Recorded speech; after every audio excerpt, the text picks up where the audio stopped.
On the surface, it's just a soda pop. A cold drink you can buy almost anywhere. But it's come to be more than that. How did this soft drink, Coca Cola, become an emotional touchstone for millions around the globe?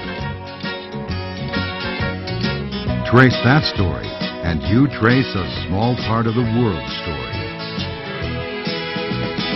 Well, I think Coke's great success over the years was in ingratiating itself into every change of society. I've often said to friends of mine that I could probably teach a course in American social history and use nothing but advertising for Coca-Cola. During the Depression, you could always call a fella and say, Larry, meet me down for Coca-Cola. I want to buy you a Coca-Cola. It brought with it the effervescence of American society in the effervescence of its drink. If you're having a bad time, if the country's having a bad time, if the world's having a bad time, it's okay because there's still Coke.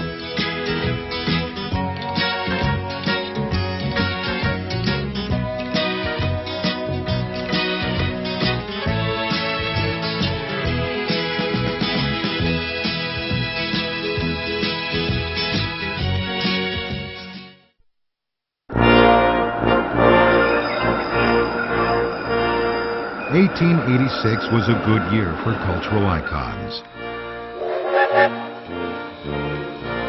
The Statue of Liberty was unveiled to great fanfare in New York Harbor. In London, Sherlock Holmes first stalked the literary streets. And in the basement of a house in Atlanta, Georgia, an unsuccessful pharmacist was brewing up something that started out as a soft drink, but ended up an icon of its own. His name was John Pemberton. Everybody in Atlanta knew him as Doc, and he'd spent most of his life looking for the product that was going to make him rich. There's not a lot that is known about Pemberton and his life. He took some medical training early in his career. He had some training as a pharmacist. He served in the Civil War as an officer in the Confederate forces.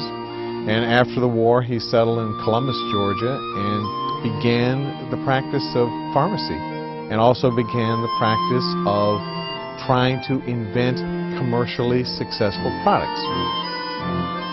He introduced pills, hair dyes, medicines, and never managed to make a success of any of them.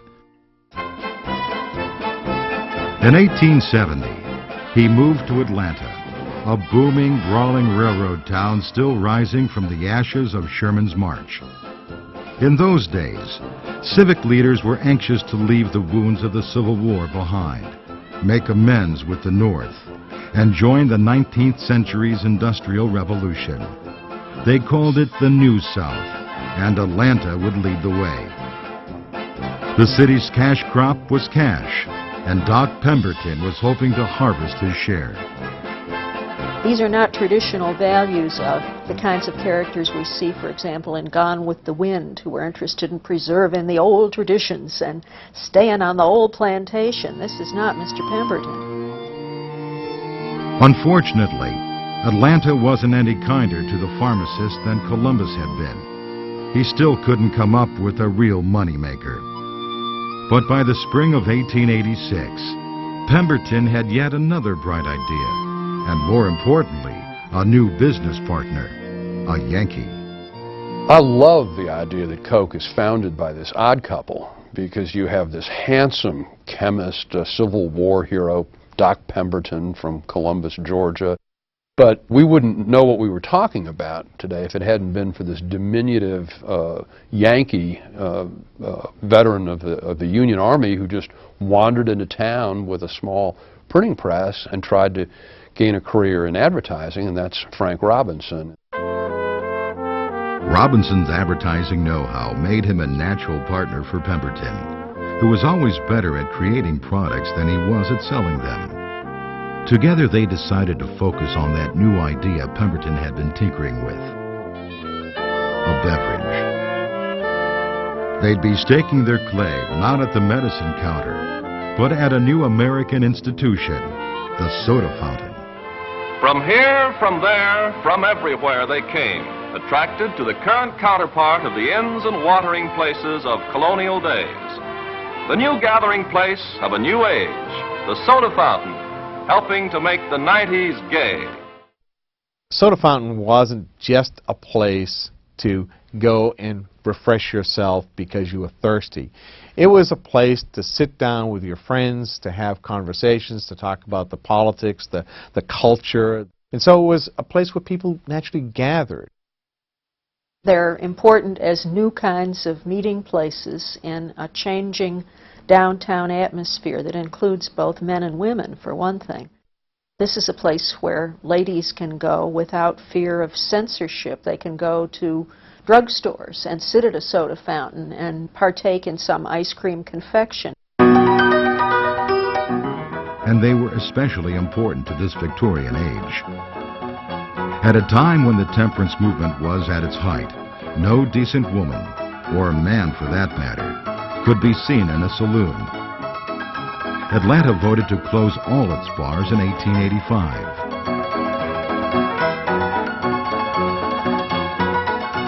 But a soda fountain was a place where everyone could gather. Even then, soda fountains offered a dizzying array of flavors, variations on well-known tastes like strawberry, lemon, or chocolate. All were prepared by mixing a thick syrup with carbonated water and adding ice. Pemberton hoped to come up with something that would stand apart from the crowd.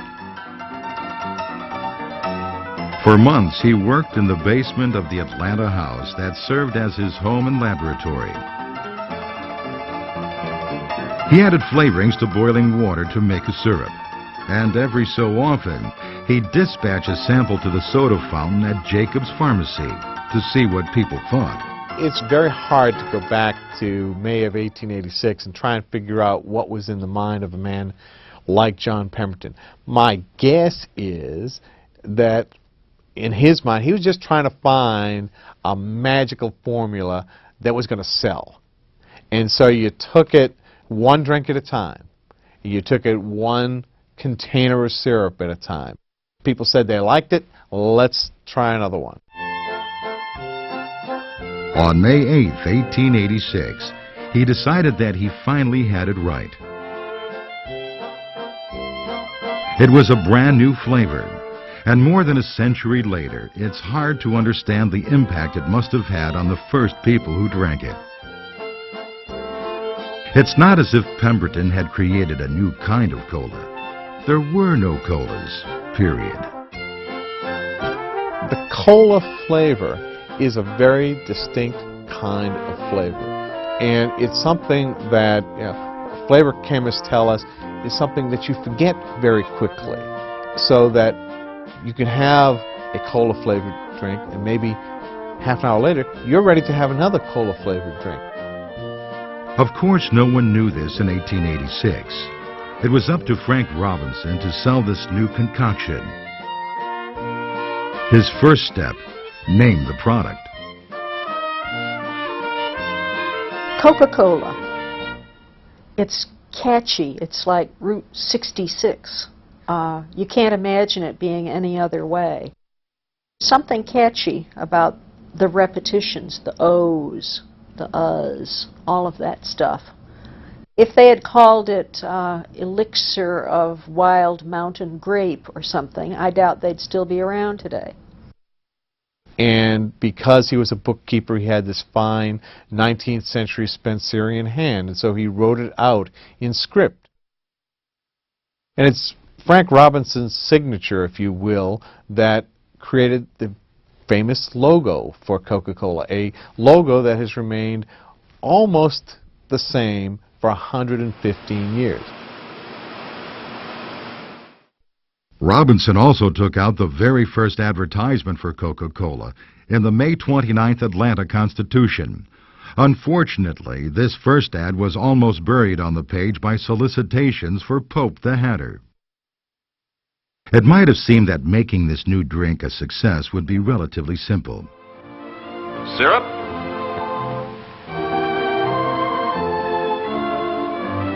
finely chipped ice,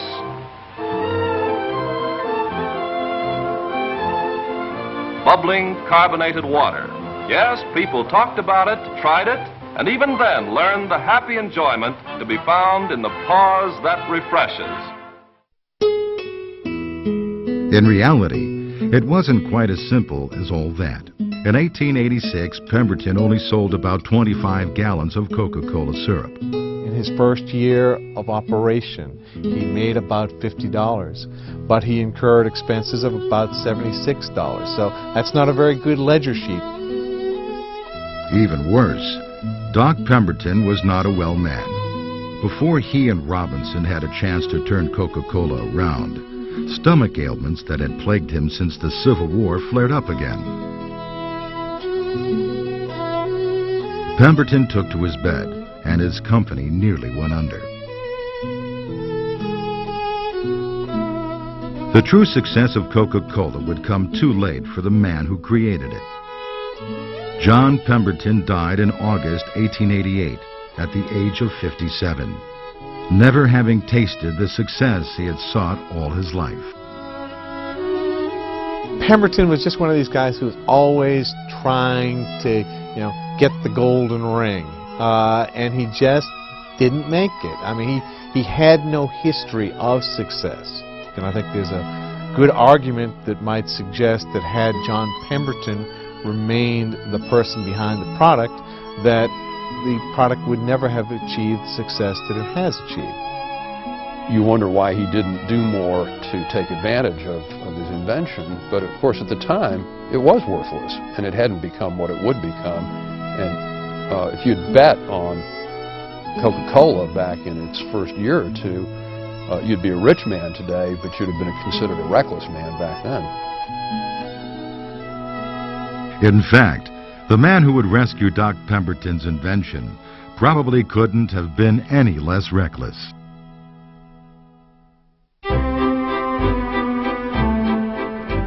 Asa Griggs Candler once asked Doc Pemberton for a job and was turned down.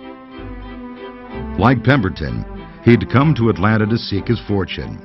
He had arrived in the city at age 21 with $1.75 in his pocket, looking for work in a drugstore. He couldn't get a job at Pemberton's, but he eventually recovered from that blow. Unlike Pemberton, he did make his fortune in Atlanta. By the late 1880s, his company was taking in as much as $100,000 a year. He was also a pillar of rectitude. No one could accuse Asa Candler of being a frivolous man, whether in his business dealings or his personal beliefs. For him, the two were intertwined, a common way of looking at the world for businessmen of the time. Corporate America in general, around Asa Candler's time, was fascinated by the notion of, I guess what you'd call the social gospel, that one would go into business with the same fervor that one would go into religion and craft a better world on earth. I think Candler was just a great, robust capitalist. I think he wanted to make money, and I don't think he found it at all inconsistent with being a devout Christian as well. One of the things I like about this man is that he starts annual meetings of his company by leading the singing of Onward Christian Soldiers. Sometime in 1888, Robinson came to Candler and asked the pharmacist if he wanted to invest in Coca-Cola. The answer was no. He wasn't interested in a new product, and besides, his drugstore didn't have a soda fountain where he could sell Coca-Cola anyway. Then, a historic event. Asa Candler tried Coca-Cola for the first time. It is probably safe to call that one glass the most important Coke ever served. Later, Candler would claim that that one drink made him a true believer in the possibilities of Coca-Cola. Candler's genius, I think, lie in the fact that he did see the opportunities that were there in broadening the base of the beverage out of its Atlanta beginnings into becoming increasingly more of a national beverage. By 1891, Candler was the sole owner of Coca Cola. His total investment, about $2,300. Sales had already begun to take off in Atlanta. Now Candler set about making Coca-Cola a household word. What Candler possessed that Pemberton did not was a vision, and he also possessed a very strong marketing capability. Of course, he didn't give up his other products right away. And as a matter of fact, in early advertising for Coca-Cola, you sometimes will see this mouthwash, Delect Delave, on one side of a piece of advertising, Coca-Cola on the other. He was hedging his bets. He wasn't sure which was going to make it, so he had them both up there. If Coca-Cola was going to expand beyond its regional roots, Candler would have to make people aware of this new beverage. He had to convince a skeptical public that it was special and make them care whether they got the real thing or not. But Candler had faith in Coca-Cola and believed that one glass would win over even the toughest customer.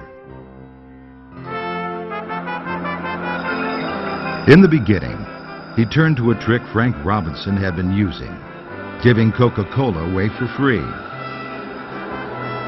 He hired traveling salesmen to hand out tickets in cities and towns across the country, each one good for a free glass of Coca-Cola. In essence, Asa Candler wanted to buy the world of Coke. And obviously the concept was, you'd try it once, you'd like it, the next time you came in, you'd pay for it. Very simple, elementary concept, but Coke was the first company to use that concept. And Candler was the one who recognized that in order to get business, you had to get folks to try the product first. In 1895 alone, the company redeemed $7,700 worth of coupons, 154,000 glasses of Coke, and sales continued to climb. Of course, there was a limit to what coupons could do.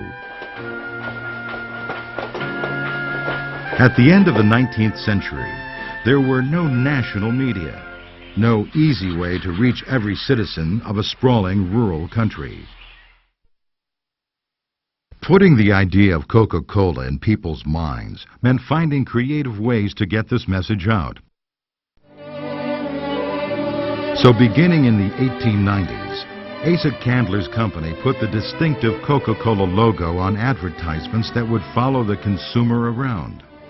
Things like calendars, things like posters, things that people would carry with them like notebooks and bookmarks, things that would be used by the average person in the daily course of their business. And by the way, there was an ad for this new product, and maybe the next time they went into a soda fountain, they would try this new product.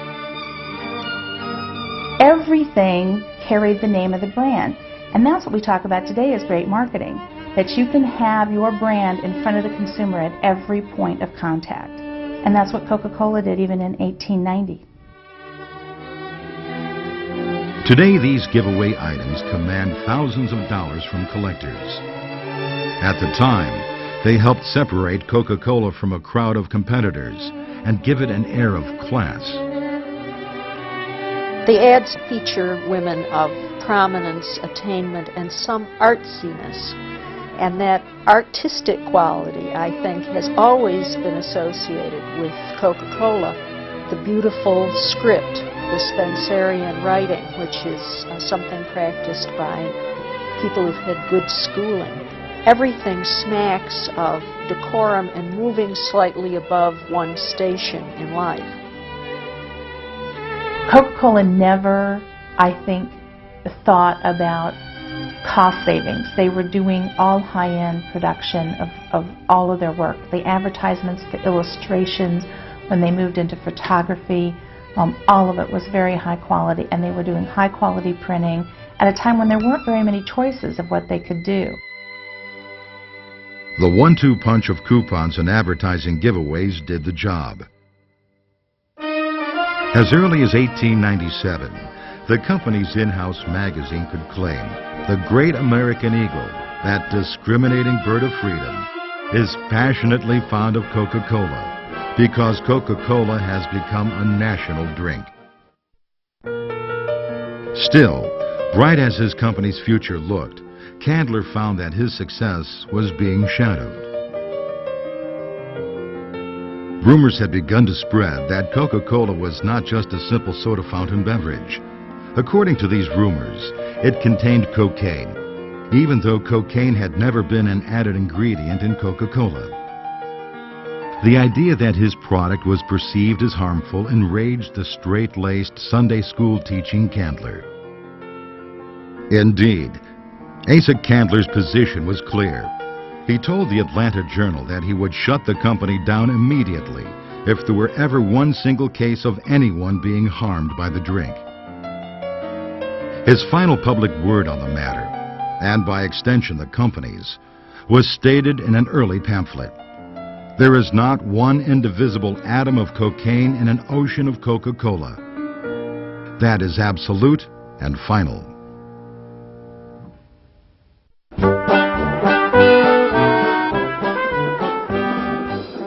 By the end of the 19th century, Coca-Cola was being sold in some quantity in all 46 states. Yet nearly all those sales came at soda fountains. Anyone who wanted to take a bottle of Coke with them was probably out of luck. And Asa Candler didn't see anything wrong with that. One can make the argument that Candler lacked vision in the sense that he never grasped completely the potential of the bottled market. He did not go into bottling himself and had no interest in doing that. Round and round, bottle after bottle, moving endlessly to satisfy the needs of thirsty people everywhere.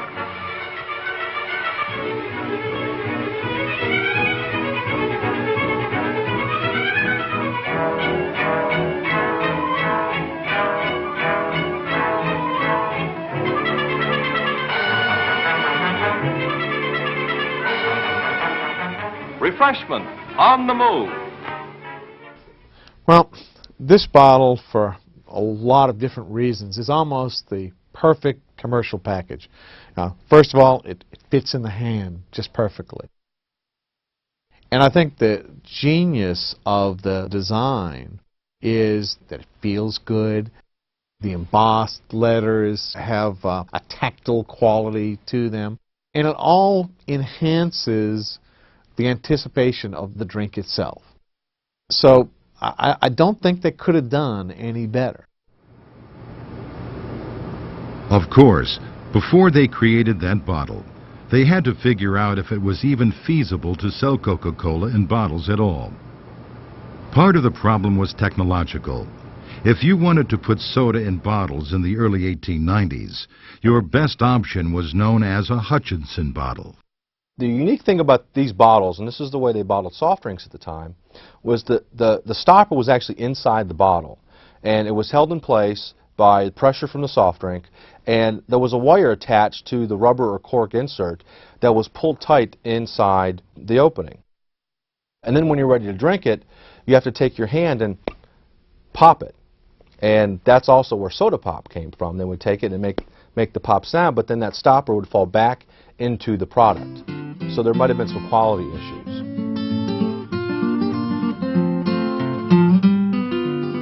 But it wasn't until 1899 that Chattanooga, Tennessee businessman Benjamin Franklin Thomas and Joseph Whitehead approached Candler about bottling on a wide scale and really got the idea off the ground.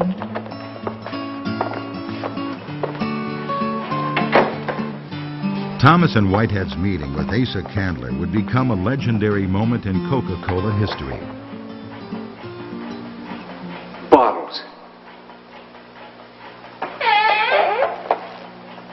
Bottles? Yes, sir. Bottles. Folks could take them home.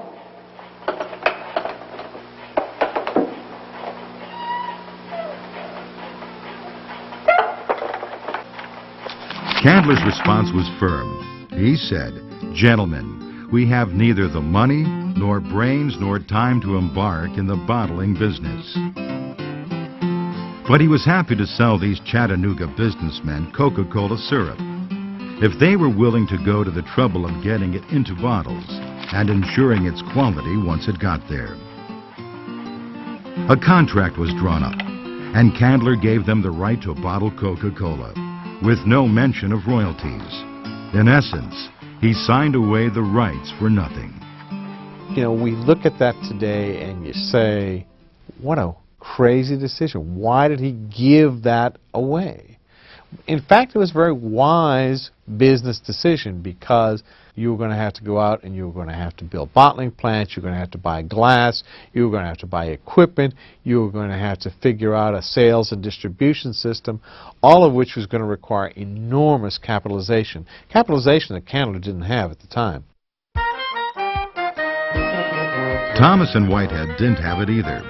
So they turned around and sold smaller territories to independent businessmen across the country.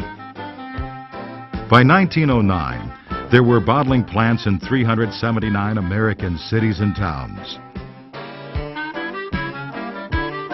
These early bottlers were usually ambitious small-town businessmen eager to get a piece of a national corporation, within limits, of course. Well, frequently the franchisee, the bottler, would say, no, I don't think I want that 300-mile territory. I'll just have a radius of 25 miles of the courthouse square, because that was the length that you could come in and out in a day with a mule drawing a wagon. Those delivery wagons were soon carrying Coke to customers from Kentucky to Alaska and all points in between. Ads trumpeted the portability of Coca-Cola, a beverage as modern as the horseless carriage, or as the new bottle caps that kept the drink fresh. Somehow, a bottle of Coca-Cola fit naturally into the culture of America at the time. It was an era of great public events and entertainments, amusement parks, county fairs, and, of course, baseball games. But the more Coca-Cola got out into the world, the more the company was plagued by a scourge that had been around almost since the very beginning: imitators. Candler and his associates would describe the imitators as serpents in the grass.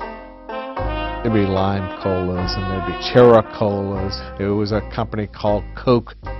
People who would spring up and try to capitalize on the success of this new product. Bottles made the problem worse. At the time, Coca-Cola was being sold in generic, straight-sided bottles. The labels bore Candler's signature as proof of their authenticity, but that didn't always help. These bottles, when they were sold in a retail store, were kept in a barrel full of ice. There really wasn't a dedicated place to sell soft drinks, so the bottle is sitting probably shoulder high in ice, and these paper labels would come off. So when you might be taking the bottle out of the ice, it may or may not have a label on it. The only way to deal with this issue was to standardize the package, to come up with a bottle and a shape that was so unique that you could tell it was a Coca-Cola bottle by feeling it, even in the dark. A bottle that was so unique that even if you saw one shattered on the street, you would be able to tell just by looking at the pieces and the shape that that was a Coca-Cola bottle. The Coca-Cola Company put out a call for submissions, and the winning design was announced in 1916. The winning design had been created at a glass factory in Terre Haute, Indiana, after an employee looked up cocoa in an encyclopedia, mistakenly believing cocoa had something to do with Coca-Cola. The bottle mimicked the shape of the cocoa tree's seed pod. When they ran tests through the bottling line didn't hold this bottle well because of the shape. To take it to the bottlers, we had to streamline it a bit. A bottle that was shaped somewhat like the female form, a bottle that we refer today as the contour bottle, which has been referred to in the past as the hobble skirt bottle by many people, because again it did sort of mimic the female shape. And when The Root Glass Company produced this bottle, showed it to the bottlers, and patented it so that it was protected. They took out an ad that said, "We've bottled up the pirates of business." 2 bottles of Coca Cola. Yeah? Make sure it's Coca Cola. All them bottles look pretty much alike. Not now, they don't. Is that Coca Cola? Yes, sir. And that's the brand new bottle for Coca Cola. The hobble skirt bottle. They patterned it after the hobble skirt Betty wears. The hobble skirt bottle. Pretty nifty, huh? I'll take the hobble skirt. I'll take Betty. Thank you, boys. By 1919, the new design was rolling through bottling plants around the country.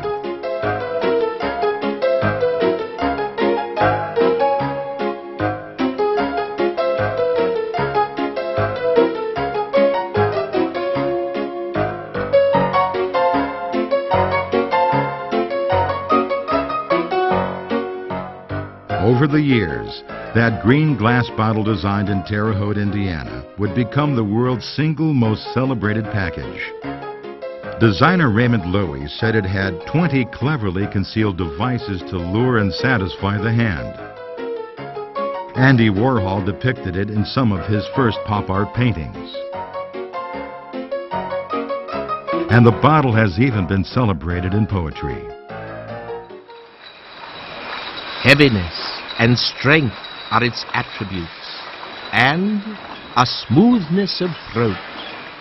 Even here, in its nugatory and neglected stance, it sends out a gelid touch into the cellar light, a cold, stony impetus towards coolness, and it outlives forever the ephemeral and amber flurry of its winking foam, the million-eyed beady run of its tingling passage.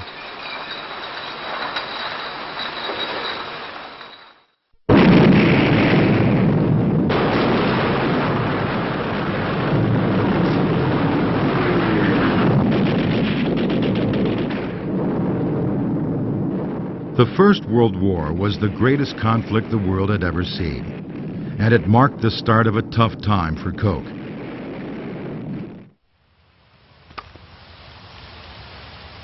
By 1917, when America entered the war, the Coca-Cola Company was the world's largest consumer of sugar. War brought rationing that endangered the business. Because some of their colorings were sugar-based, the company even considered a clear Coke, but consumers claimed they could taste the difference.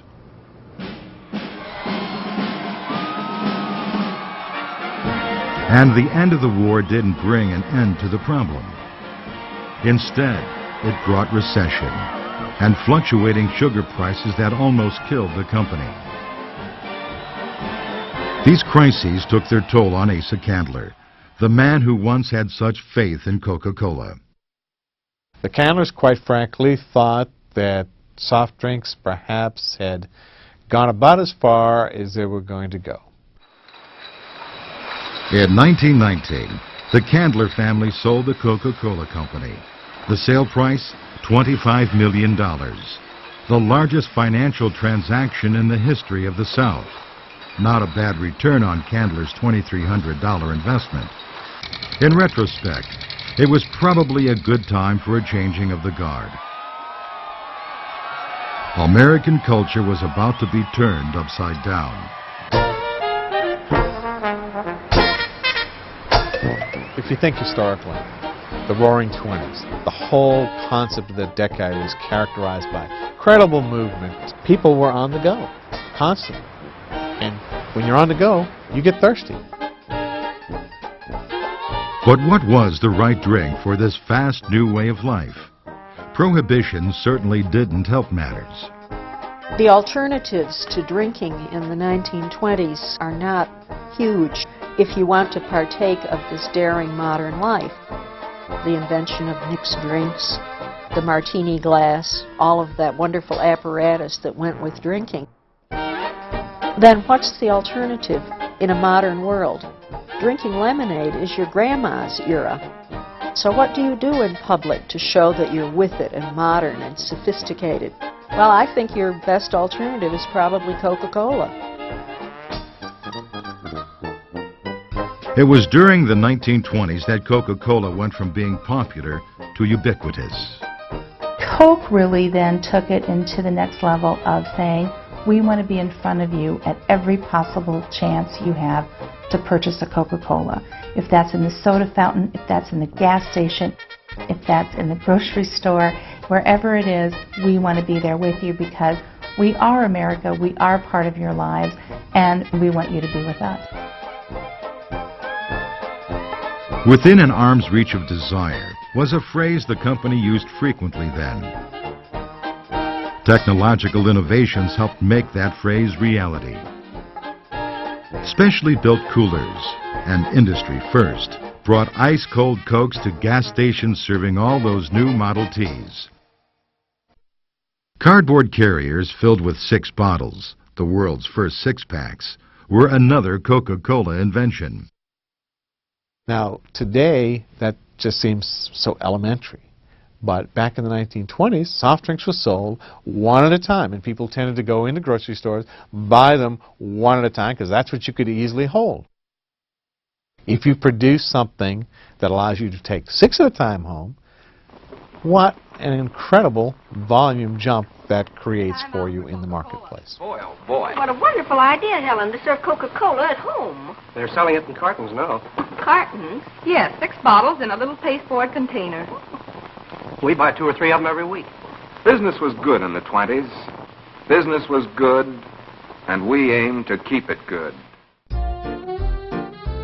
Keeping business good in the 20s was the responsibility of the Coca-Cola Company's new president, Robert Woodruff. He'd faced the chaos of the Jazz Age, and then some.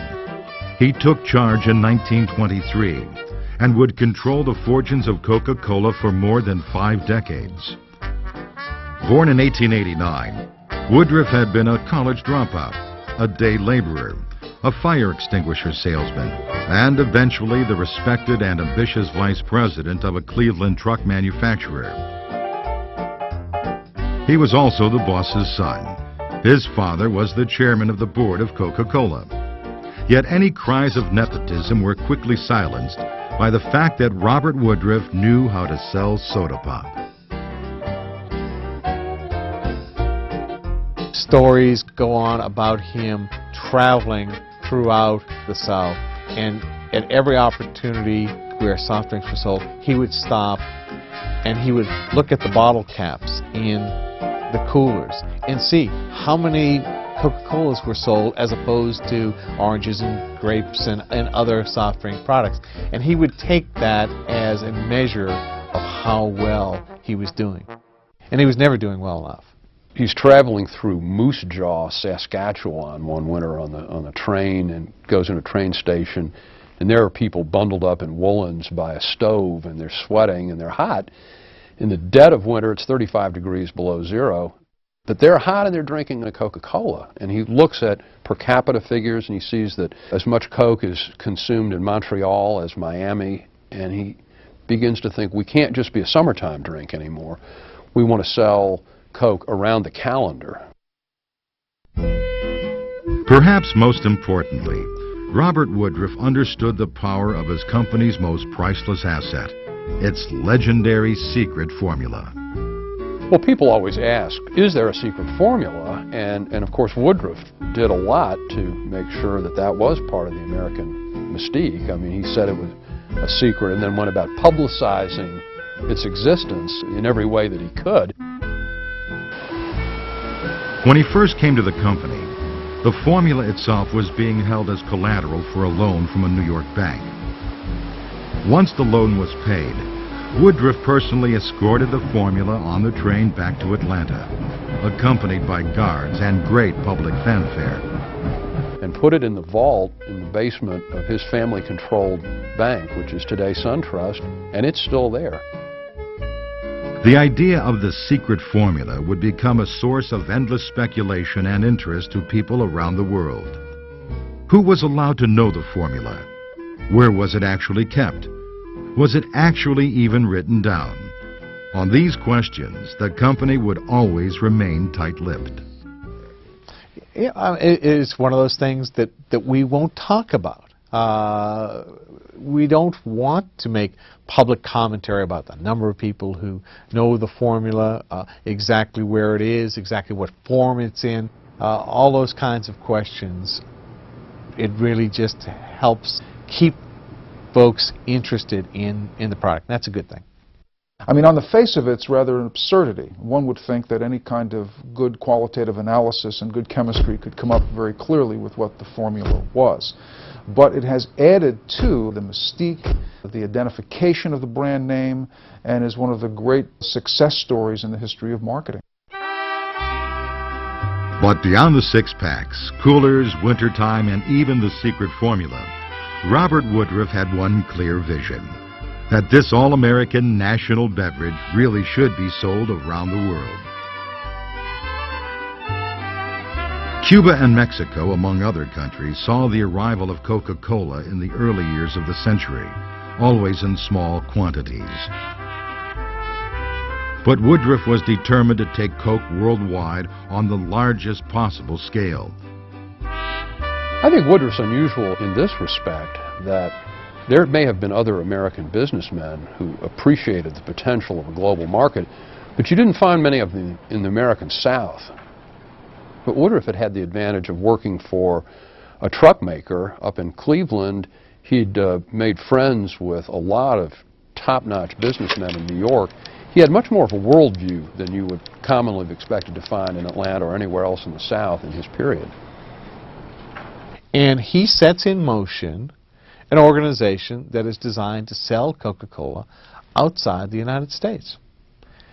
Huge visionary. A thought that conflicted with a lot of his own board of directors. People just thought this was kind of a nutty idea. The real point I think to make is that if there were those who were opposed to what he was doing, that didn't really mean very much. This was really a company which was driven by this individual who was able to use the force of his will and the financial power that he had in terms of controlling the firm to take the firm in what directions he wished to do. This was a task that would indeed require a great deal of faith. The problem was getting it beyond the expatriate community.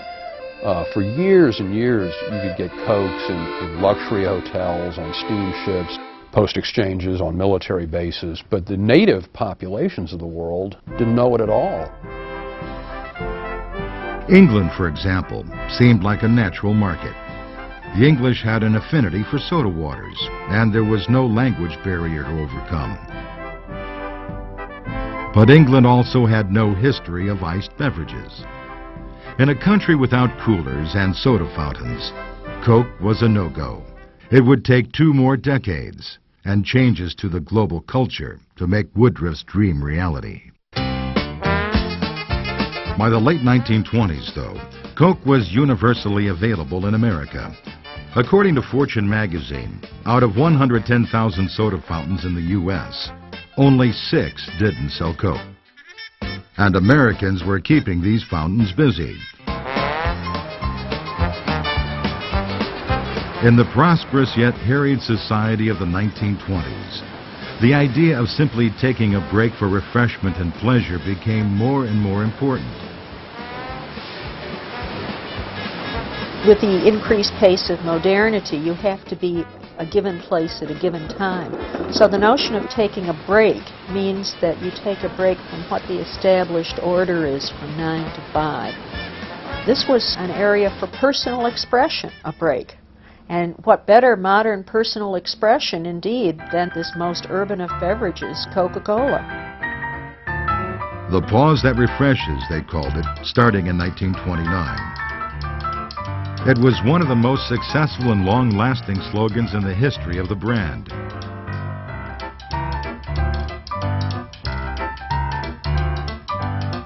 Just as important as the slogan were the visuals that went with it. The decades between the wars would become known as the golden age of American advertising art. And the best artists of the time were working for Coke, showcasing not only the modern scene, but an idealized America that was fast fading.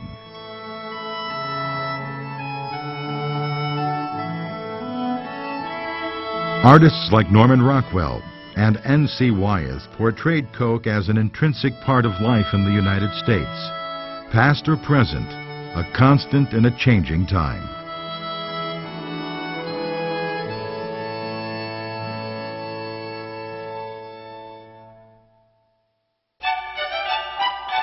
But the most lasting contribution of these ads to pop culture was also the most surprising, and it came at Christmas.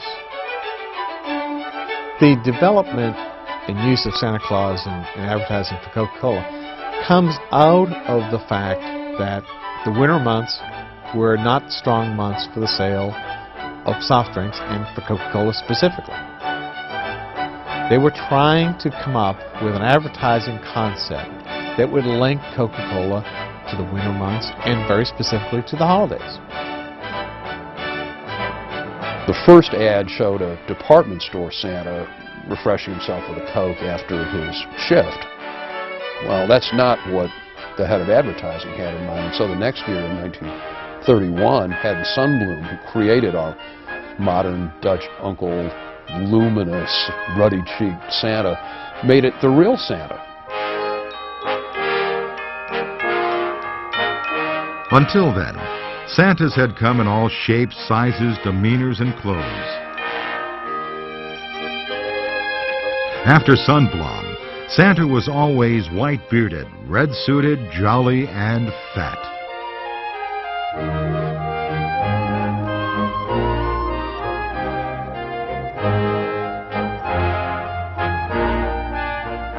And when he was interviewed on this subject, Sunblom said that he made him the opposite of those depressing Depression-era street corner Santas that he saw around Chicago, who were always skinny old alcoholics standing on the street corner ringing bells, and that what he wanted to do was to create an image of happiness and abundance, and so his Santa was fat. That, too, is a way of reassuring people that the American holiday is going to continue to be one of benevolence and goodwill and abundance, even in hard times.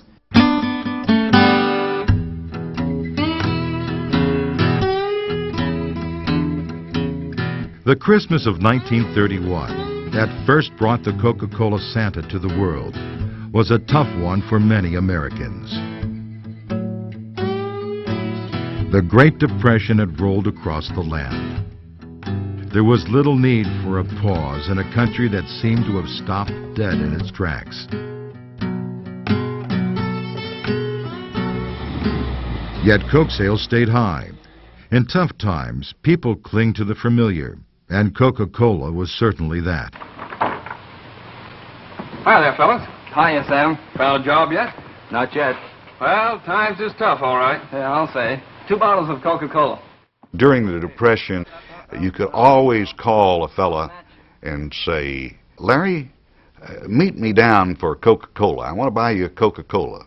And you'd ask, you could always afford a 5-cent drink. And that was the sign of good taste and friendship. Our lady luck was Coca-Cola. Stopping to have a Coke helped people remember a time when they had a job to take a break from. And Coca-Cola advertising continued to reflect the hopes and dreams of Americans. Hollywood stars, who were letting Americans escape at their local movie theater, also became reminders of how Coke could help people escape, too.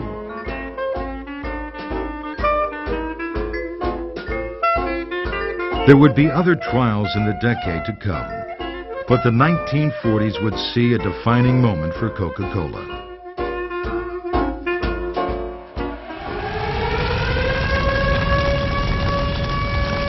By 1941, the world had divided itself into 2 camps, one armed,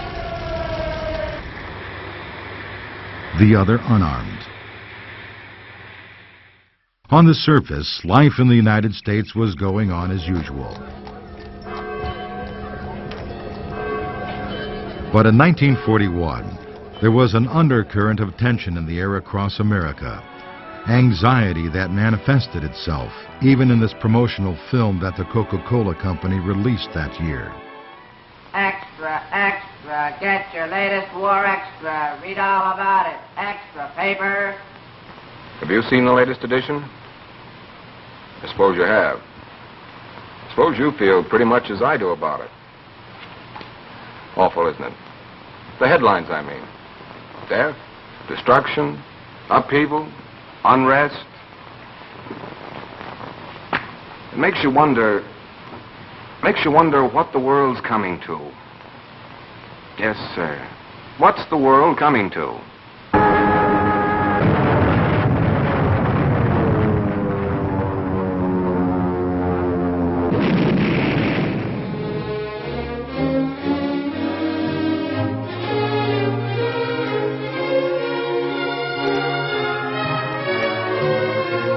America's entry into the war put Coca-Cola in a curious bind. Gearing up for war production meant that more money was flowing and demand was rising. War also brought restrictions on vital materials that hit many businesses hard, including Coca-Cola. They had experience from the First World War, where sugar had become a problem in terms of syrup manufacture. So that was something that they were very much concerned about. There were even restrictions upon kind of materials we could use for advertising and kind of materials we could use for packaging. So instead of using metal for six-pack carriers, we were using wood. Many companies switched over to producing military goods. Car companies made Jeeps, clothing manufacturers made uniforms, lipstick makers churned out shell casings. This sort of switchover wasn't an option for Coca-Cola. But Coke did have a major ally as the war effort went into full swing. Its emotional ties to the American people, especially to the men who would be fighting the war.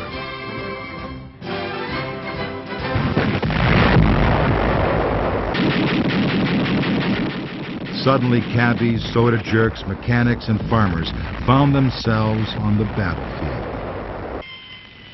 Thousands of miles from home, living on K rations and cigarettes, confronted every day with the horrors of modern war.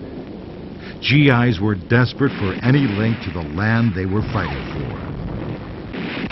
For many GIs, Coca-Cola was much more than a soft drink. It was a symbol of American life. It was a symbol of what they were fighting for. From the earliest days of the war, letters came into the Coca-Cola Company and its bottlers from American troops around the world. If anyone asked us what we're fighting for, we think half of us would answer the right to buy Coca-Cola again. As much as we want. Even a mirage cannot slack our thirst, and we must fall back on those dreams of yesteryear, when we moved up to the soda fountain and sighed contentedly, "Cherry Coke, large glass, plenty of ice." Letters like these inspired a legendary decree, credited to Woodruff, that every GI should be able to buy a bottle of Coke for 5 cents, no matter what it cost the company. It was patriotic, it was a wonderful statement, and the firm did a lot to make that come true, but it also was a brilliant business decision as well. But there was a problem with that pledge. Bottled Coca-Cola was heavy, bulky, and difficult to transport. Arms and vital materiel had priority on supply ships. There was no practical way to get cases of Coke to Anzio, Guadalcanal, or North Africa. The solution was daring but simple. Instead of shipping bottles back and forth, take bottling plants to the front lines.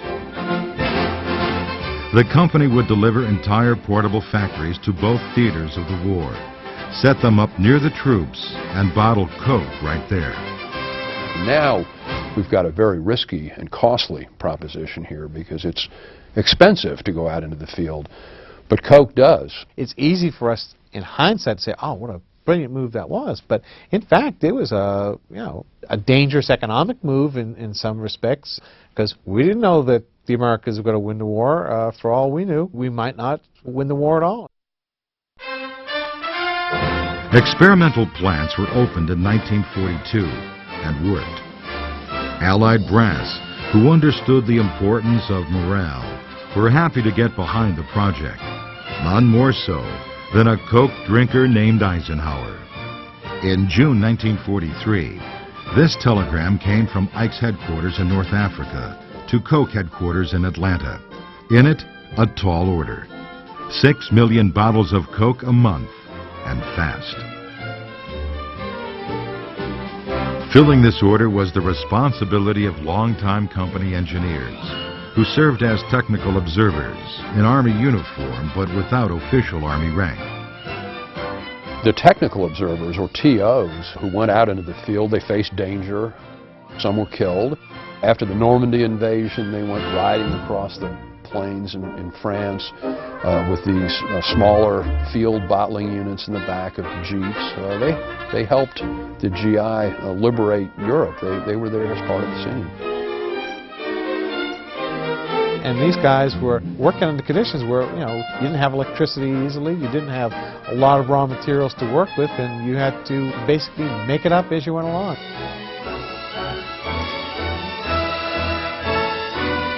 And suddenly, you have the old familiar Coke bottle showing up in foxholes with American GIs, and their emotional response to this familiar icon from home is genuine, it's heartfelt, it's lasting.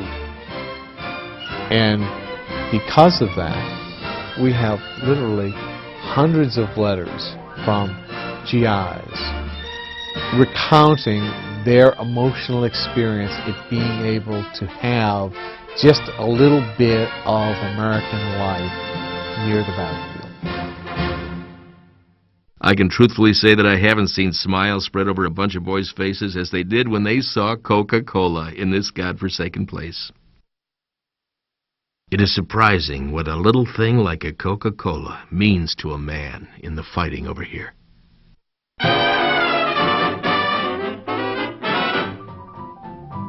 Coke became a fixture at stage door canteens around the world. And here, First Lady Eleanor Roosevelt enjoys the pause that refreshes. The soda's new worldwide presence inspired a new slogan, the Global High Sign, a tagline that accompanied ads featuring soldiers and sailors relaxing with Coca-Cola. And I think that they really helped sell the war effort. If you look at some of those ads, it's men in uniform talking about the war. They didn't hide it. They didn't try to avoid it at all. And oh, by the way, you should have a Coca-Cola, just like the soldiers that are away from home. By war's end, there were 64 bottling plants in operation, from Egypt to Iceland, from Iran to New Guinea. 5 billion bottles of Coca-Cola were sold to GIs around the world.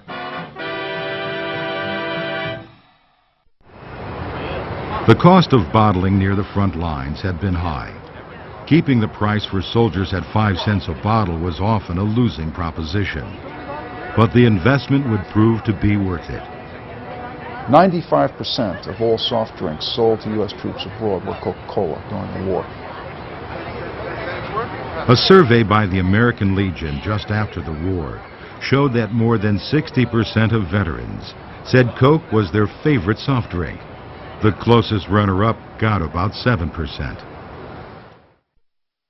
Since this had created such a powerful link between the values they were fighting for and this product, it seems inevitable that after World War II, they would choose that product above all others for most occasions and begin to introduce it into the new family life that's coming into focus as a part of the suburbanizing of America.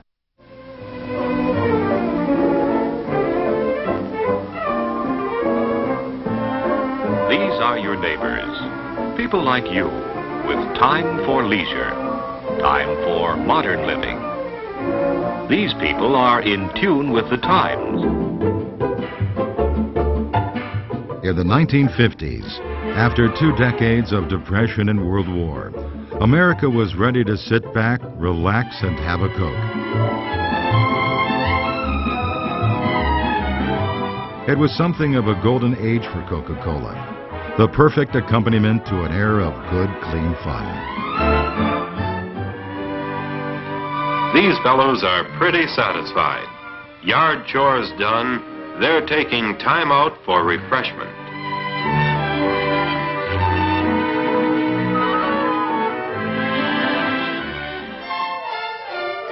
The years of shortages, penny pinching, and rationing were over, forgotten in a burst of confidence and prosperity. By then, Coke was secure in its place as America's favorite soft drink, something people could agree on in all walks of life. As for the competition, well, nobody at the Atlanta headquarters of the Coca-Cola Company was too concerned about that. In my days with the company, the opposition was called, quote, the imitator, end quote.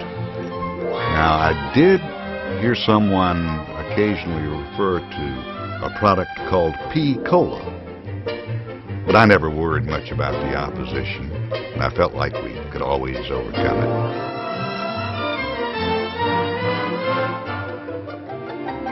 But even a cultural icon can have growing pains.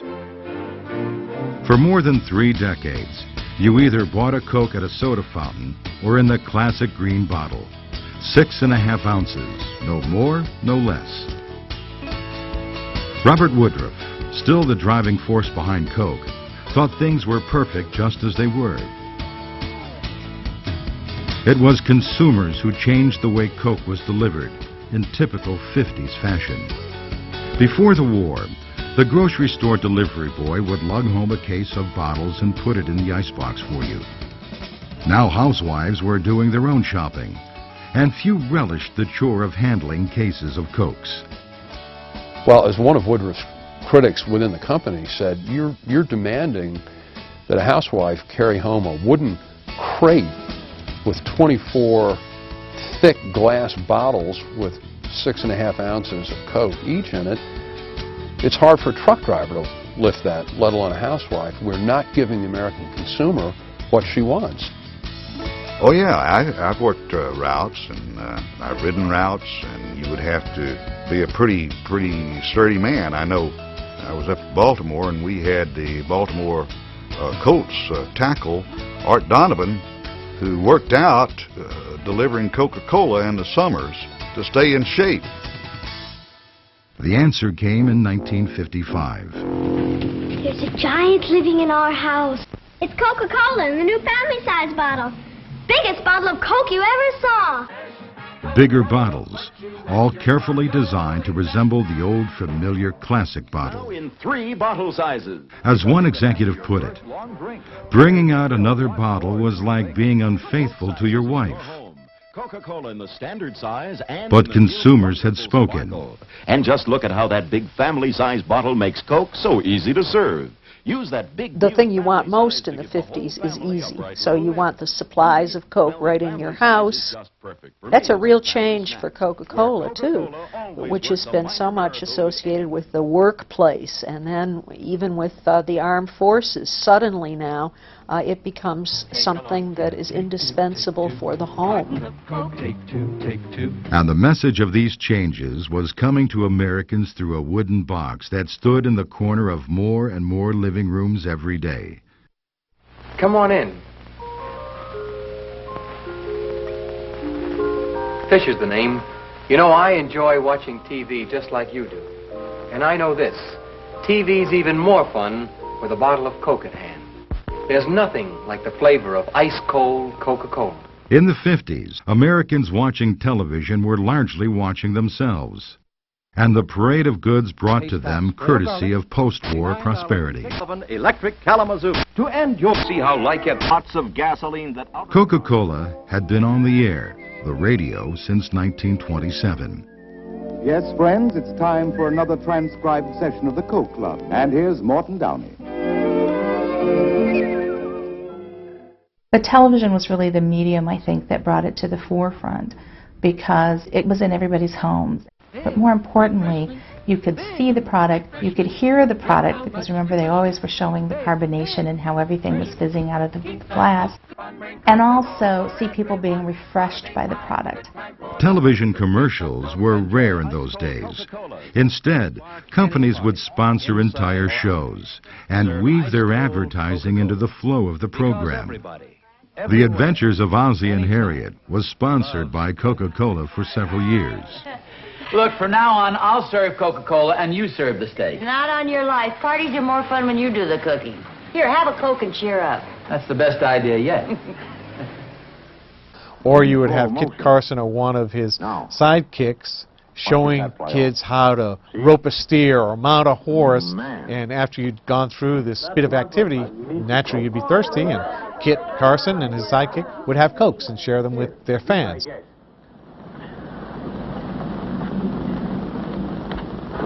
Boy, when it comes to real refreshment, there's nothing like a nice cold Coke.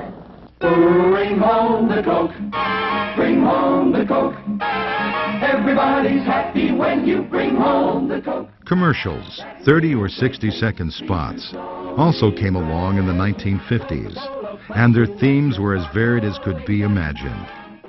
Animation. 50 million times a day, at home, at work, or on the way. There's nothing like a Coca-Cola, nothing like a Coke.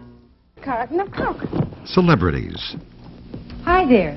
I'm Anita Bryan. We're having a few friends over this evening, and I'm just making sure we'll have enough Coca-Cola on hand. No substitute for the Special good taste effects. of Coca-Cola.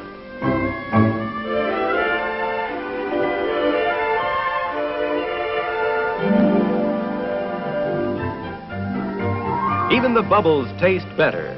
There's no substitute And for just Coca-Cola plain that helps old-fashioned you love it Americana. I work in a factory, and when I take a break, I cool off with a Coke. I don't work at all. I just stay home and enjoy Coke all the time. Coca-Cola put you at your sparkling best. Bring home the Coke.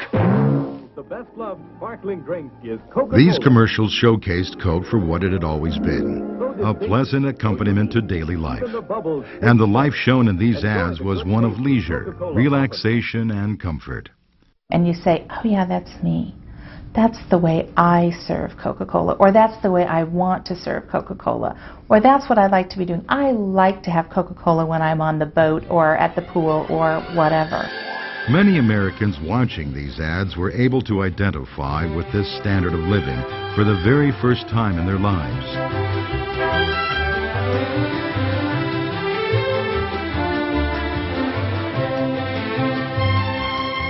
And around the world, people were turning to that way of life and hoping to emulate it in their own way. It was a unique historical moment, one that would help Coca-Cola move once and for all from an American drink to a global one.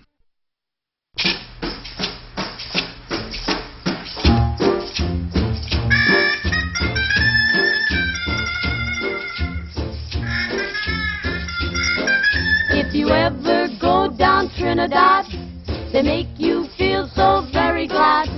Calypso sing and make up rhyme, guarantee you one real good fine time. Drinking rum and Coca-Cola, go down Point Cumana, both mother and daughter, working for the Yankee dollar. Oh, beat it, man, beat it. Starting in the late 1940s, a sight that was commonplace on the streets of America was becoming just as common around the world. The familiar red Coca-Cola logo. History was on the company's side.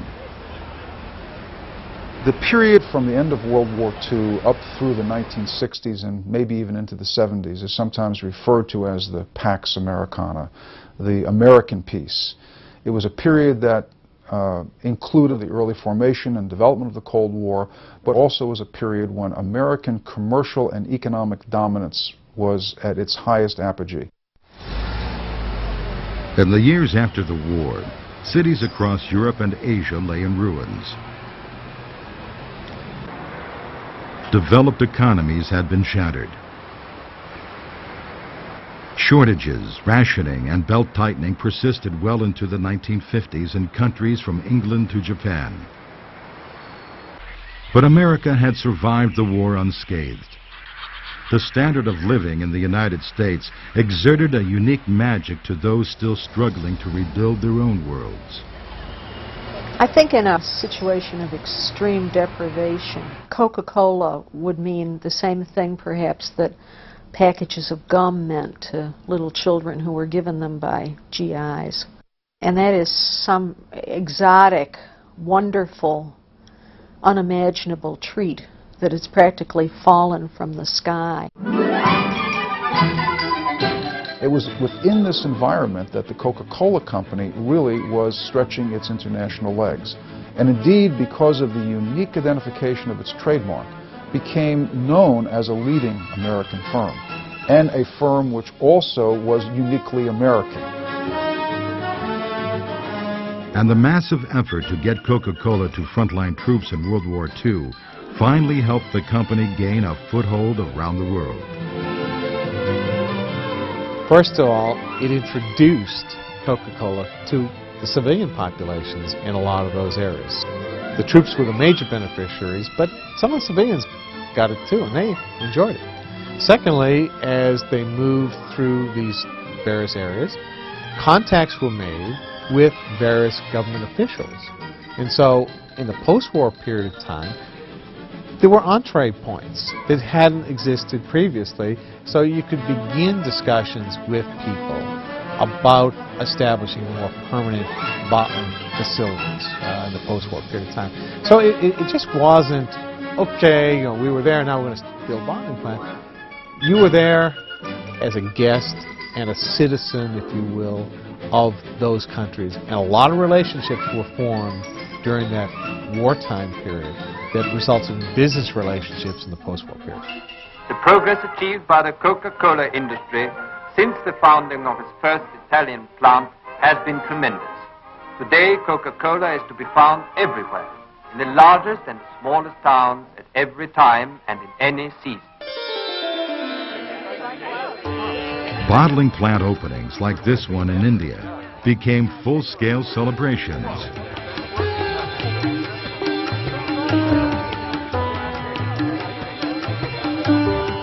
And not only was Coke available, it was selling, and fast. It may have been aspirational for some of these folks. The American lifestyle was widely regarded as being something that people, like to emulate. And to have the #1 soft drink product in their markets, was a good thing. It gives you a sort of American vacation, like going to the movies gives you. It brought with it the effervescence of American society in the effervescence of its drink. One reflection of that American society came in the advertising used in those days, which often came directly from the United States. And early on, they did use advertising that was pretty generic, what we called pattern advertising. So the same image of a pretty girl drinking a Coke might be used almost universally. And the only thing that might change would be the language. Just as Coca-Cola had crept into popular culture in America, it began to do the same around the world. In Brazil, people started calling buses Coca-Colas because the fare was about the same as the cost of a Coke. A young Tokyo waitress described her feeling about the drink by saying, "It has the sweet and bitter taste of first love." Truly an American custom that has become a world custom. Everywhere in the world, there is the need to pause and go refreshed. There's nothing that prevents people from having Coca-Cola. There's nothing about it that's in conflict with religious beliefs, with dietary requirements, any of those sorts of things. The only place in which Coke is not enjoyed is where politics has entered into the fray.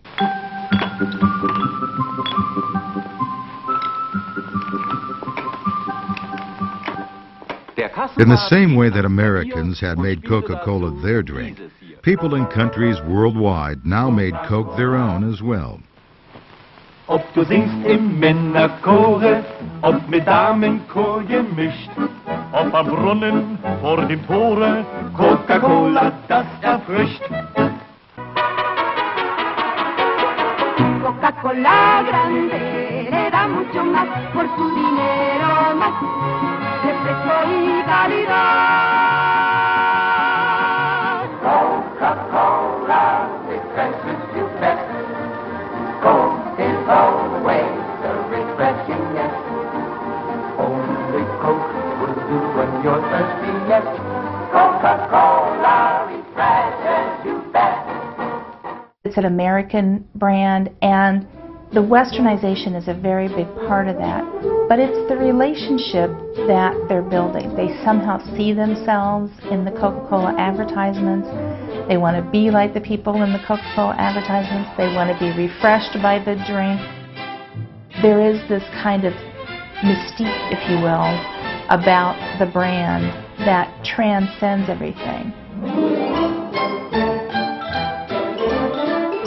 Time magazine described the beverage's global reach this way. It is simpler, sharper evidence than the Marshall Plan or a Voice of America broadcast that the U.S. has gone out into the world to stay.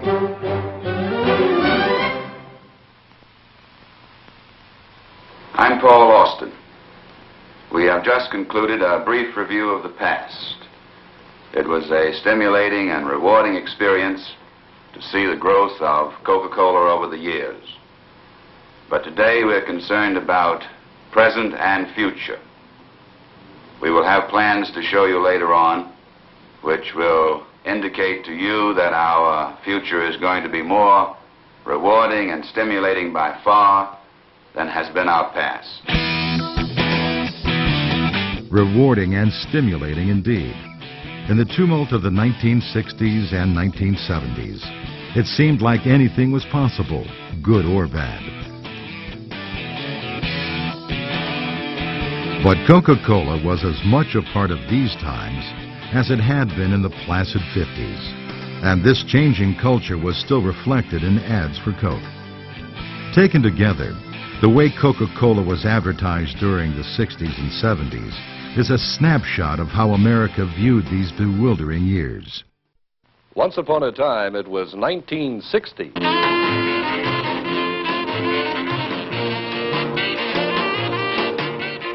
At first, the 60s looked an awful lot like the 50s. As the decade began, Coke was reaching out to American youth by sponsoring films about sports or other youthful activities, always making sure to show that Coke was the perfect accompaniment to teenage fun.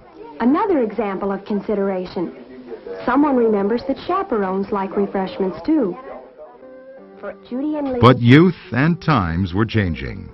for Linda and Jack, Coke's great success in becoming the beloved drink of the American GI meant that it was the drink of my parents' generation, the generation that fought World War II. And you look at some of Coke's advertising in the 50s and 60s, and it was woefully out of step with this new, allegedly hip generation that was coming along.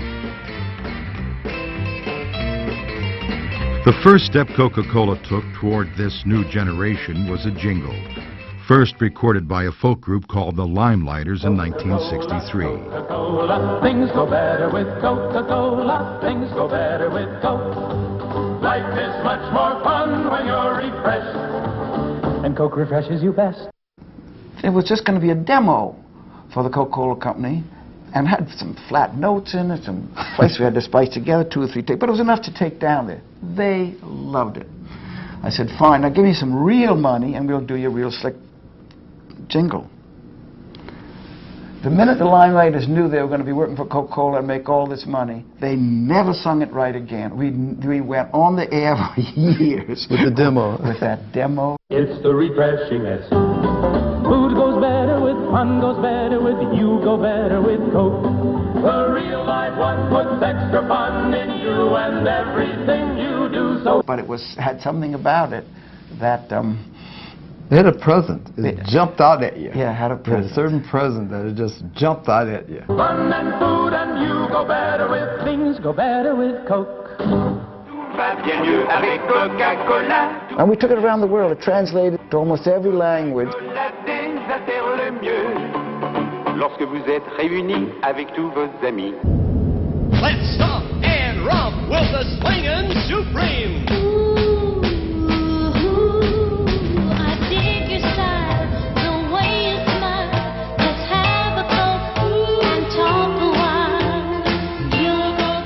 People like the Supremes and Roy Orbison and Petula Clark, Aretha Franklin, all sang the jingle for Coca-Cola.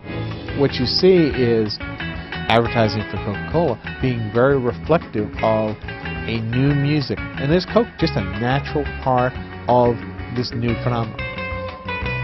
When you're with a girl and you're out walking, something's gone wrong and she ain't talking. Now's the time for Coca-Cola. They did sound like the records. They didn't sound like jingles. They were not jingles, you know. We were doing many songs that were 60, 30, and 90-second. They had some 90s in those days in the radio. Right. And they came out and we produced them exactly like their recordings were being done. We used a lot of the same musicians and arrangers and the same studios. So it wasn't like Madison Avenue Jingle House music, and they loved the idea of it. It's so nice to leave the show. Cool my throat, have a cold, don't you know? Because things go better with Coca-Cola. Yeah, now things go better with Coke. Yes, in between those sad songs, honey, Ray Charles knows. Things go better with Coke. By 1969, cultural change was coming fast and furious, too fast for many. And this was a time of turmoil when everyone was questioning everything. The government, its intentions, your parents, your friends, you know, everything that was stable at one time you were questioning that. People were searching for stability, and they were looking for something real. It's a real thing in the back of your mind. What you're hoping to find is a real thing. The real thing was when I took it down to the Coca-Cola Company, it was going to be an interim campaign, then we're going to go back to Things Go Better with Coke. I thought it was time to, well, I told people at Atlanta, to represent Coca-Cola's calling card. We are the first, the real, the legitimate, everything else is an imitator. If you want to buy imitators, fine, that's up to you. You save a few pennies. But we're the real thing. And I said, we'll run it for a year. They will go back to Things Better with Coke. But we just never did. That's the way it is with a bottle of Coke and the way it will stay. Coca-Cola, what the world wants today. Whoa, yeah, real thing. Coca-Cola is Coke. And the best-loved variation on this theme came from an observation of Coke in the real world. In early 1971, a jetload of passengers was fogged in at an Irish airport. Among them, songwriter Bill Backer, headed to a London recording session for Coca-Cola. Everybody got off hating each other. You know, there's different races, different colors, different creeds. And we sat around this little tiny airport, and I just watched how people began to get together over Coca-Cola and coffee. But they would sit and talk, and by the time 2 days later the plane took off, people got on, you know, helping each other up and all. And while I was just sitting there, I just wrote that one line, I'd like to buy the world a Coke and keep it company. After 2 days, the plane full of now friendly passengers headed for London, where Backer pitched his idea to his writing partners, Roger Cook, Roger Greenaway, and Billy Davis. I can remember my first reaction was, yeah, I know we're selling Coca-Cola, but that's a little far. That's going a little bit too far. Their song was originally supposed to be a radio spot, but it was the television version that became legendary.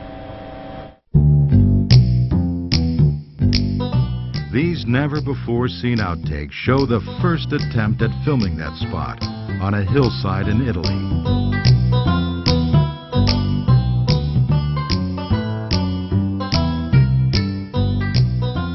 Rain and other delays kept hundreds of extras waiting, and they began to get unruly. And we had a helicopter scheduled to come at a certain time, and couldn't get them in any type of order. You just couldn't get them to get in any type of order. So the director decided, well, we're going to shoot them. This is going to be a casual hillside of kids. We're going to shoot these kids on the hillside. Well, they were hot and angry, and all of a sudden, a couple of young men started running down the hill. Harvey and I were like, no, go back, go, please go back, you know. All of a sudden, it dawned on me anyway. I don't know what Harvey was thinking. Maybe they're coming to get us, you know. They stampeded down the hill. Some of them were falling over the place. Fortunately, no one got seriously hurt. We did end up calling ambulances and so forth, but it was a fight. But my understanding is they couldn't use any of that footage much. The footage was, couldn't use any of it. It was terrible. Partenza playback. 1, 2. A few days later, they tried again, on a different hilltop, with a different group of multicultural young people who had to be taught to lip sync in English. We built a pedestal about, maybe about 10 feet high, and I climbed up on top of it and directed them and mouthed the words. We had big cards, cue cards, and they were all looking at me. That's why they all seemed to be so focused on the commercial. They were looking at me, and I was directing them and mouthing, and they were looking at the cue cards. And you were playing it too, weren't you? Yeah, we had the speakers placed so they could hear the music as well. I'd like to buy the world a home and furnish it with love. Grow apple trees and honey bees and snow white turtle doves. I'd like to teach the world to sing with me. Perfect harmony, perfect harmony. Within days, letters began to pour into the Coca-Cola Company's headquarters in Atlanta. Letters from people who wanted copies of the lyrics, who wanted to know when they would be able to see it again, who just wanted to thank the Coca-Cola Company for putting out such a positive message in such a tumultuous time. Some of them weren't even Coke drinkers. 1971. You know, it's just a little bit, isn't it, like Woodstock, only a nice Woodstock. That is, it's jillions of young people on a hillside, but they're in perfect harmony. They aren't singing anti-war songs. They're not wallowing in the mud. They're not pulling their clothes off.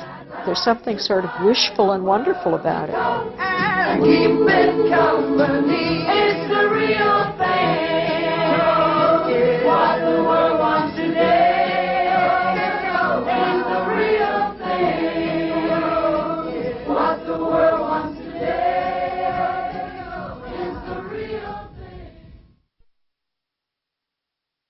Eventually, not one but two versions of the jingle became hit singles, with no mention of Coca-Cola. It suggests that we as a human race do have common threads. We can get along, and we can be one. But that kind of optimism faded quickly, as the spirit of the 60s gave way to the 70s. Therefore, I shall resign the presidency effective at noon tomorrow.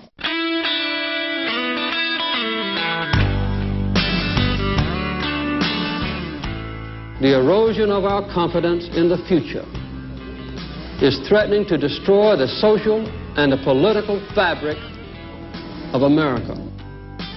Between gas lines, inflation, and national malaise, maybe people needed to pause and refresh more than ever.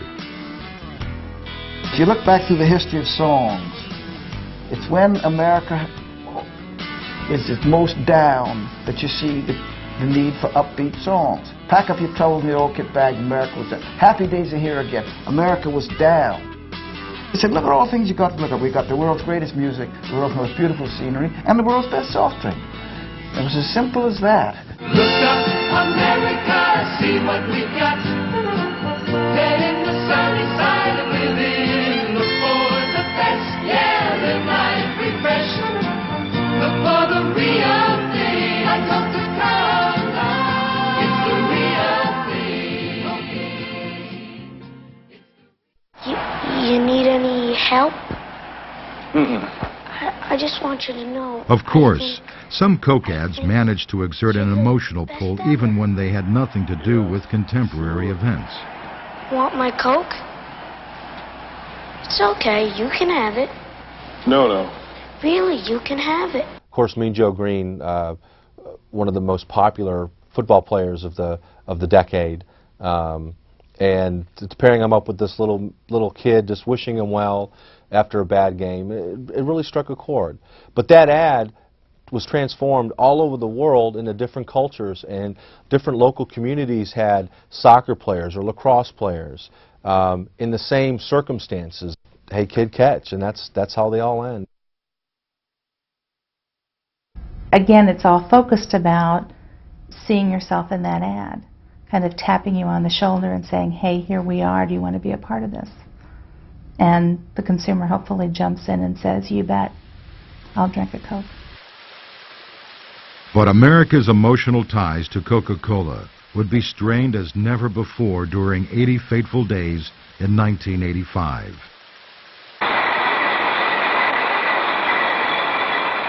What was happening in the mid-'80s was the market for sugar cola was a declining market.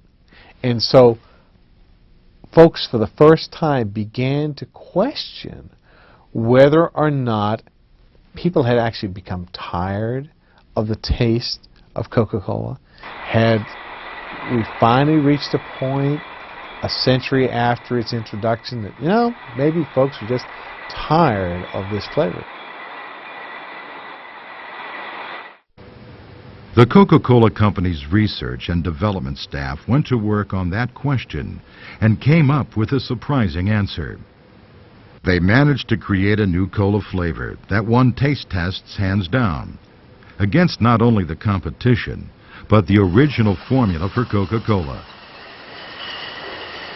Making a change seemed logical.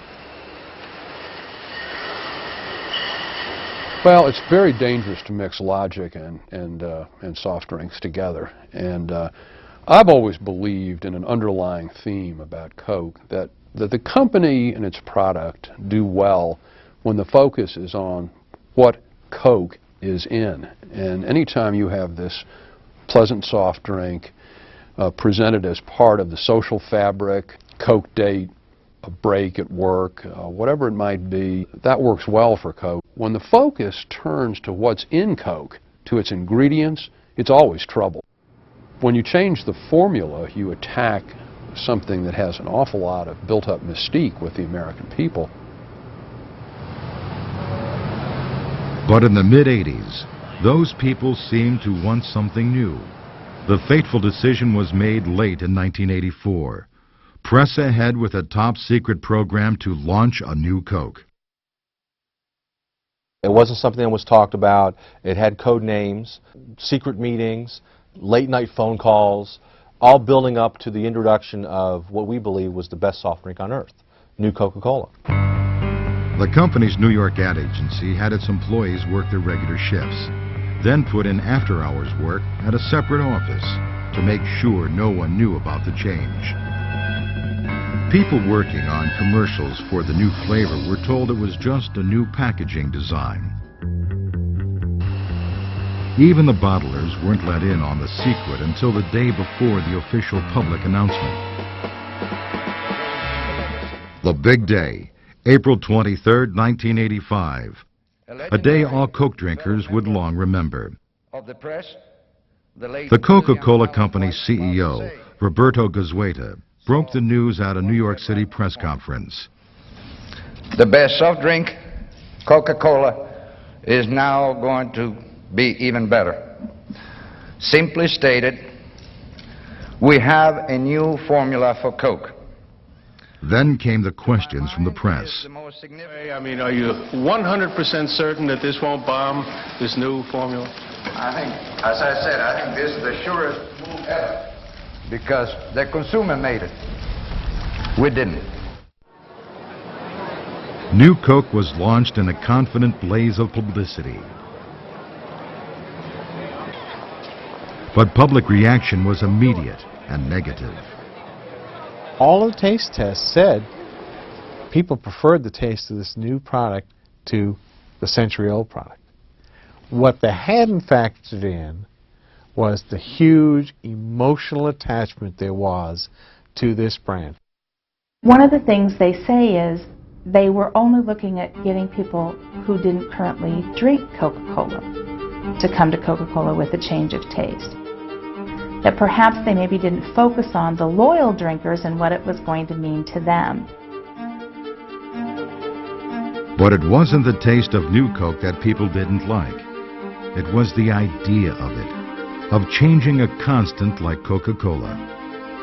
By mid-May, the Coca-Cola Company's Atlanta headquarters had hired extra operators to handle the 5,000 angry calls coming in each day. By June, they were handling 8,000 a day. Just like the soldiers in World War II wrote these love letters about the brand, the American people were astounded that we would change the formula for a product that had been part of their lives for almost a century at the time it was introduced. And they told us in no uncertain terms that we shouldn't do that, that we didn't have the right to change the formula of their product. And many of them weren't Coca-Cola drinkers. They're just American citizens who believe that something fundamental that's a part of their society has come under attack. So you can never get away from the psychology of Coke. And that's where they made their fundamental mistake, as far as I'm concerned. By July, the company had decided that enough was enough and held another press conference. The news about the introduction of Coca-Cola Classic ran on the Dow Jones Wire at 3:18 p.m. yesterday. I'm Don Keogh, president of the Coca-Cola Company. When we brought you the new taste of Coke, we knew that millions would prefer it, and millions do. And we knew that it would beat the taste of our major competitor, and it does. What we didn't know was how many thousands of you would phone and write asking us to bring back the classic taste of original Coca-Cola. Well, we read and we listened, and you know the rest. Well, you know, there are a handful of conspiracy theorists who think New Coke was a deliberate marketing ploy to rekindle this sense of allegiance to the company. I don't believe that. I've always believed that what Don Keogh, then the president of the company, said was true. He said, Some critics will say Coca-Cola has made a marketing mistake. And some cynics say that we planned the whole thing. The truth is, we're not that dumb, and we're not that smart. I think the lesson learned from New Coke was that Coca-Cola as a brand was not owned by the Coca-Cola Company. It was a brand that the American people claim ownership of. The American people believed that something important in their lives that was part of the fabric of society, that was like a second American flag, had been taken away from them. And I think that Coke can do best by realizing that this brand of theirs is a part of who we are as people. Looking back, the company could say that New Coke had been a blessing in disguise.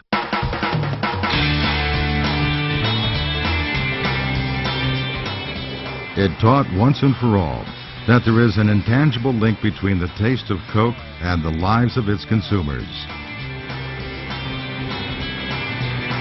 The continued overseas success of Coca-Cola in the years since then only proves the point.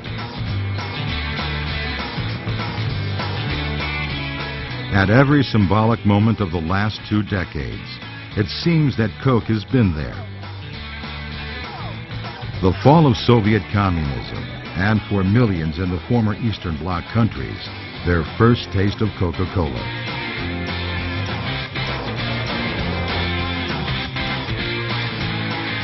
Space shuttles and space stations, where Coke became the first soda in orbit. Scenes in the Persian Gulf that seemed to echo the Second World War.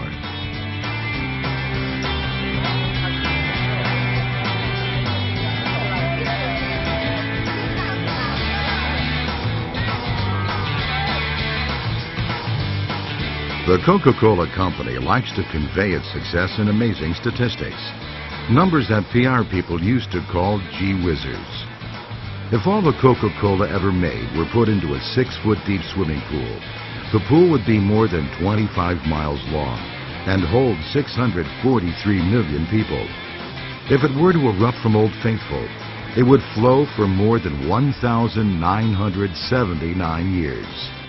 If it were put into 8-ounce bottles, it would make a 4-lane highway encircling the world 96 times. Sold in nearly 200 countries, more than 1 billion drinks per day. The numbers roll on and on. But numbers only hint at what Coca-Cola has really come to stand for. John Pemberton created it. Asa Candler believed it could become America's drink. Robert Woodruff saw how it could become successful around the world. Thousands of Americans reacted with genuine emotion when the company tried to change it. It's become a link to the past that looks toward the future. And especially in today's environment where everything seems to be changing on them, all of a sudden you can still have a Coke and you know exactly how that's going to taste and you know exactly where you can get it, and it's going to refresh you the same as it did whether it was 10 days ago or 10 years ago. Certainly to Andy Warhol, the best thing about Coke was that yours was just like Elizabeth Taylor's and that all Cokes are alike. There is a democracy about this drink, and it's also quite different from, let's say, a rare vintage wine that you have to be extremely rich to own. It's different from something that's only available in a given region because it's global and it's going to be the same everywhere. And all you have to do is be in a foreign country and see a Coke sign, a country where you didn't speak the language and didn't know anyone, and you saw a Coca-Cola sign or a store that sold Coca-Cola, you felt better instantly. It's what you want it to be. And you and I can talk and pause over a Coke, and it's something that's universal. Let's have a Coke. We've talked about the fact that on a daily basis, people have to consume about 64 ounces of liquid, and that on a global basis, we represent about an ounce of that. So there's a lot of growth still ahead of us, and you know, our belief, just like the belief of Robert Woodruff, is that if you provide the proper distribution, you provide the proper motivation, people will drink Coca-Cola.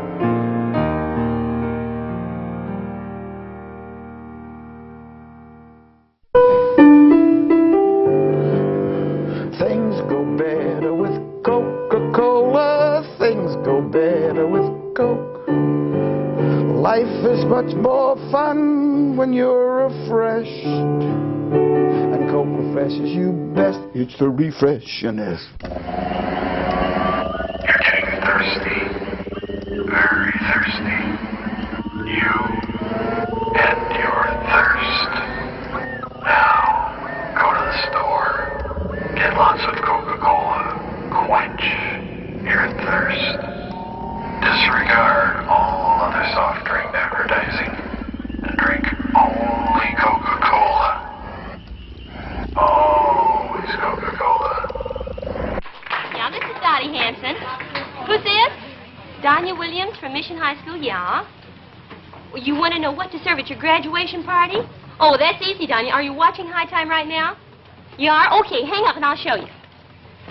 Well, now, if you're having a graduation party or maybe a senior picnic or a farewell party and you're looking for the really, really right thing to serve, this is it.